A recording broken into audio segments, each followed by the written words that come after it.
청취자께서 스페인 스릴러 소설에 대한 자료를 한 묶음 보내주셨어요. 최신 기사부터 독자 리뷰까지 정말 다양했는데 와, 이걸 읽어보니까요. 지금 스페인 문학계가 정말 뜨겁다는 게 느껴지더라고요. 아, 그렇죠. 분위기가 아주 그냥. 네, 베스트셀러 목록은 물론이고 그 플래네타상이나 나달상 같은 권위 있는 문학상까지 이 스릴러 작가들이 거의 휩쓸고 있었어요. 그래서 오늘 저희의 임무는 명확합니다. 이 작가들은 대체 어떻게 독자들을 사로잡고 있는지 그 성공의 비밀과 또 논쟁의 지점들까지 한번 깊숙이 들어가 보려고 합니다. 맞습니다.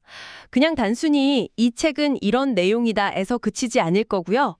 보내주신 자료들을 보면 작가들이 소설의 배경이 되는 장소를 어떻게 살아있는 캐릭터처럼 활용하는지, 또 어떤 작가의 문체는 왜 독자들 사이에서 그렇게 격렬한 논쟁을 일으키는지, 그리고 이런 문학상 수상이 작품에 어떤 의미를 부여하는지, 이런 지점들을 쫙 연결해서 보면 지금 스페인 스릴러계의 아주 생생한 지형도를 그릴 수 있을 겁니다. 좋습니다.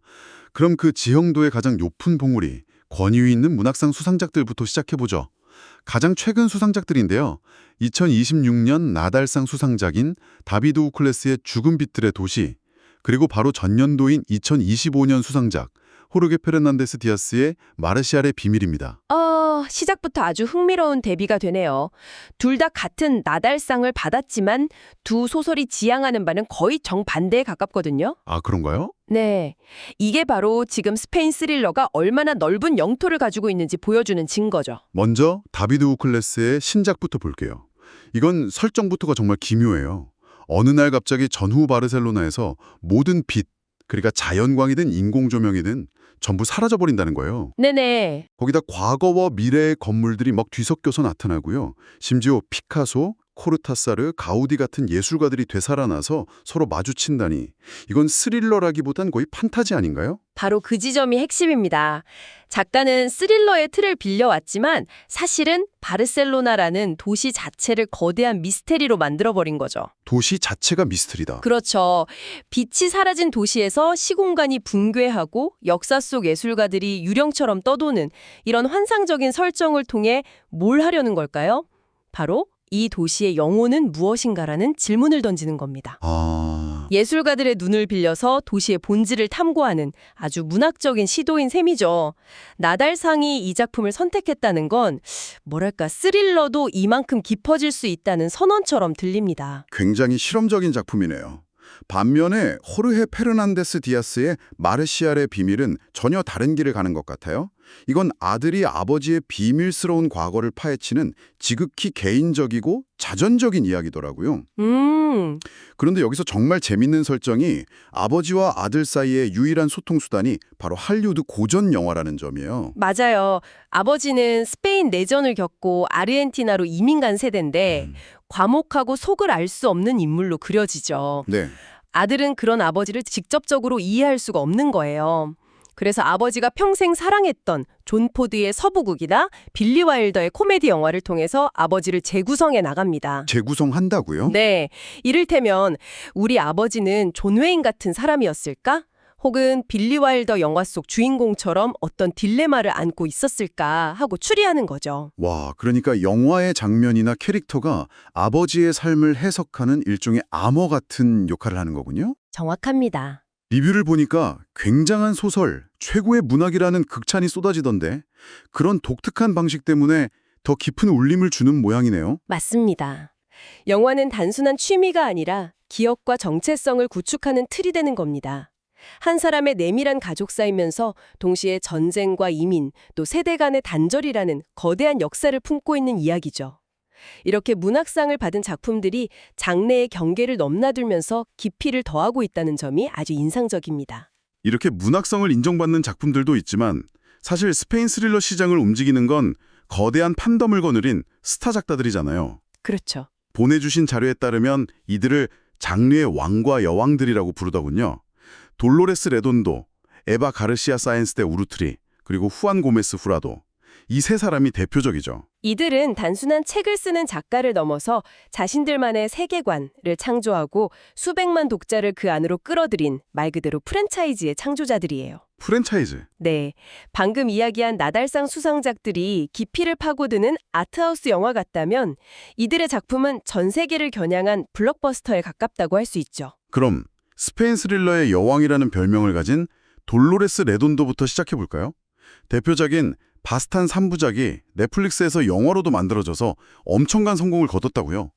이 작가의 가장 큰 매력은 뭔가요? 레돈도의 독창성은요. 그 스페인 북부 바스크 지방의 축축하고 안개 낀 풍경, 그리고 그곳에 깃든 신화와 전설을 현대 범죄 수사극에 완벽하게 녹여냈다는 점에 있습니다. 그녀의 소설에서 바스탄 계곡은 단순한 배경이 아니라 비밀을 품고 있는 살아있는 존재처럼 느껴져요. 단순한 경찰 소설이 아니라는 거군요. 자료를 보니 바사하운이라는 숲의 수호신 같은 존재가 언급되던데 과학적인 수사 과정에 이런 초자연적인 요소가 어떻게 결합될 수 있는 거죠? 어색하게 느껴질 수도 있을 것 같은데요. 그게 바로 레돈도의 장기입니다. 주인공인 여영사는 최신 과학 수사 기법을 신뢰하지만 동시에 어린 시절부터 들어온 그 지역의 전설과 미신을 무시하지 못하죠. 그래서 이성적인 판단과 직관, 과학과 신화가 계속해서 충돌하고 때로는 서로를 보완하면서 아주 독특한 긴장감을 만들어냅니다. 그렇군요. 독자들은 범인이 누구인지 추리하면서 동시에 안개 너머에 정말 신화적인 존재가 있는지 궁금해하게 되는 거죠. 그런 방식이군요. 자, 다음은 크라켄 시리즈로 유명한 에바 가르시아 센스 데 우르투리인데 여기서부터 독자들의 반응이 흥미롭게 갈리기 시작합니다. 최신작 도시의 천사에 대한 리뷰를 보면 작가가 껌을 너무 느렸다는 식의 꽤나 신랄한 비판이 보이더라고요. 하하, 네. 이건 잘 나가던 시리즈가 길을 잃고 있다는 신호일까요? 아니면 작가가 새로운 시도를 하는 과정에서 나타나는 성장통일까요? 아주 정확한 질문입니다. 성공적인 시리즈가 필연적으로 마주하는 딜레마를 보여주는 사례죠. 자료들을 종합해보면 시리즈의 성격 자체가 변하고 있어요. 어떻게 변하고 있죠? 초기 3부작은 비토리아라는 도시의 역사와 관련된 연쇄살인을 다루는 아주 촘촘한 정통 스릴러였습니다. 그런데 검은 시간의 책이나 도시의 천사 같은 최근작으로 오면서 무대가 화려한 베네치아로 옮겨다고 이야기의 중심이 누가 범인인가에서 주인공 우나이, 즉 크라켄과 그의 복잡한 가족사로 옮겨가기 시작합니다. 잠깐만요. 그럼 스릴러의 핵심인 범죄 미스터리보다 주인공의 개인적인 드라마 비중이 더 커졌다는 건가요? 작가로서는 엄청난 모험일 텐데요. 핵심 팬층을 잃을 수도 있는 거잖아요. 바로 그 지점에서 팬덤이 나뉘는 겁니다. 어떤 독자들은 주인공과 그의 가족들이 겪는 비극적인 운명에 더 깊이 몰입하면서 좋아하지만 다른 독자들은 이게 스릴러냐 막장 드라마냐 라며 비판하는 거죠. 한 리뷰에서는 이런 지적도 있었어요. 세상의 모든 사건이 어떻게 전부 주인공과 그의 직계가족에게만 일어날 수 있나 주인공이 우주의 중심이냐고요. 이건 시리즈가 확장되면서 현실성을 잃고 너무 자기적으로 느껴진다는 비판입니다. 확실히 일리가 있는 비판이네요. 자, 그리고 이 분야의 왕을 빼놓을 수 없죠. 후안 고메스 후라도. 본인 웹사이트에 따르면 2022년부터 스페인어권에서 가장 많이 팔린 작가라고 하더군요. 그의 레드퀸 유니버스는 거의 하나의 사회 현상처럼 보입니다. 후안 고메스 후라도는 스페인 스릴러를 글로벌 블록버스터의 반열에 올려놓은 인물이라고 할 수 있습니다. 아마존 프라임에서 제작한 드라마는 공개 첫 주에 미국에서 2위를 차지할 정도로 폭발적인 반응을 얻었죠. 와, 그의 소설을 읽으면 마치 한 편의 할리우드 액션 영화를 보는 것 같아요. 챕터는 극단적으로 짧고 장면 전환은 빠르고 주인공은 끊임없이 위기에 처합니다. 독자가 잠시도 책을 내려놓을 틈을 주지 않는 거죠. 주인공 안토니아 스콧의 설정도 아주 독특하던데요. 공식적인 경찰이나 수사관이 아니라는 점이요. 네, 바로 그 점이 이 소설의 엄청난 속도감과 자유를 부여합니다. 안토니아 스콧은 보통 사람보다 수백 배는 뛰어난 지능을 가진 민간인이지만 비밀스러운 국제 범죄 해결 프로젝트에 비공식적으로 협력하죠. 이 설정 덕분에 작가는 현실이 경찰 수사 절차나 법적인 제약 같은 것들을 신경 쓸 필요가 없는 거예요. 그냥 가장 빠르고 가장 극적인 방식으로 사건의 핵심을 향해 돌진할 수 있는 거죠. 이런 개성 강한 캐릭터와 거대한 세계관이 독자들을 열광시키는 핵심 요인입니다. 지금까지 살펴본 작가들과는 또 결이 다른 인물이 있네요. 세사르 페레스 헤이다. 그의 소설 메마른 땅 아래서에 대한 리뷰들을 보면 정말 극과 극이에요. 아, 이 작가요? 네. 어떤 사람은 인생소설이라고 극찬하는데 어떤 사람은 도저히 못 읽겠다고 하더라고요. 그런데 신기하게도 양쪽 모두 똑같은 걸 지적하고 있었어요. 바로 그의 문제요. 맞습니다. 이 작가를 둘러싼 논쟁의 알파이자 오메가가 바로 그 문제입니다. 헤이다는 굉장히 화려하고 때로는 의도적으로 어렵고 현학적인 단어를 골라 쓰는 걸로 유명해요. 네. 보내주신 리뷰 중 하나가 정말 재밌었는데 굳이 사전을 찾아봐야 할 만큼 가장 안 쓰는 동의어만 골라서 쓸 필요가 있었을까라고 묻고 있더군요. 그 리뷰 저도 봤어요. 그런데 반대로 그의 문체가 1917년 엑스트레마두라 지방을 배경으로 한 이 삭막한 시골 누아르와 완벽하게 어울린다는 평가도 많았어요. 황량하고 폭력적인 세계를 이렇게 화려한 문장으로 묘사하는 게 오히려 독특한 매력을 만든다는 거죠. 이건 작가의 아주 의도적인 스타일적 선택입니다. 거칠고 메마른 현실을 지극히 아름답고 정교한 언어로 묘사함으로써 그 현실과 언어 사이에 기묘한 긴장감을 만들어내는 거죠. 아, 그런 효과가 있군요. 네. 독자에 따라서는 이런 문체가 이야기에 몰입하는 걸 방해하는 장벽처럼 느껴질 수도 있고 또 다른 독자에게는 헤이다만이 줄 수 있는 대체 불가능한 미학적 경험이 되는 겁니다. 1917년 스페인이 시골 마을이라는 배경을 생각하면 너무 비현실적이라는 거죠. 그렇죠. 한 독자 리뷰가 너무 웃겼는데 평균 신장이 150cm였을 마을 사람들이 2m짜리 여자를 올려다보며 눈을 반짝이는 장면을 상상하니 웃음이 터진다고 썼더라고요. 하하, 충분히 넣을 수 있는 반응이죠.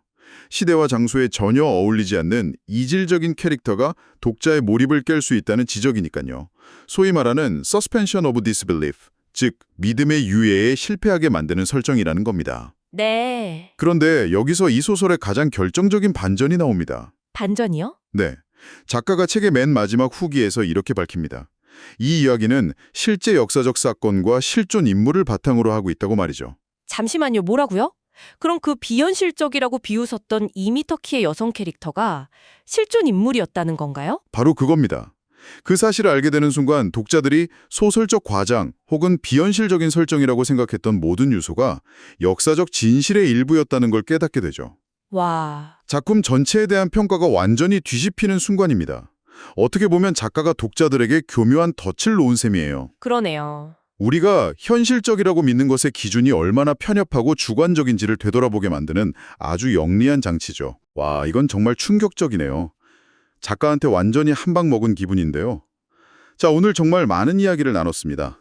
장르의 경계를 허무는 문학상 수상작들부터 거대한 프랜차이즈를 구축하는 장르의 제왕들, 그리고 독자들 사이에서 뜨거운 논쟁을 일으키는 스타일리스트까지 스페인 스릴러 문학계가 정말 다양한 얼굴을 가지고 있다는 걸 알게 됐습니다. 하나의 장르가 얼마나 역동적으로 진화할 수 있는지를 보여주는 완벽한 사례라고 생각합니다.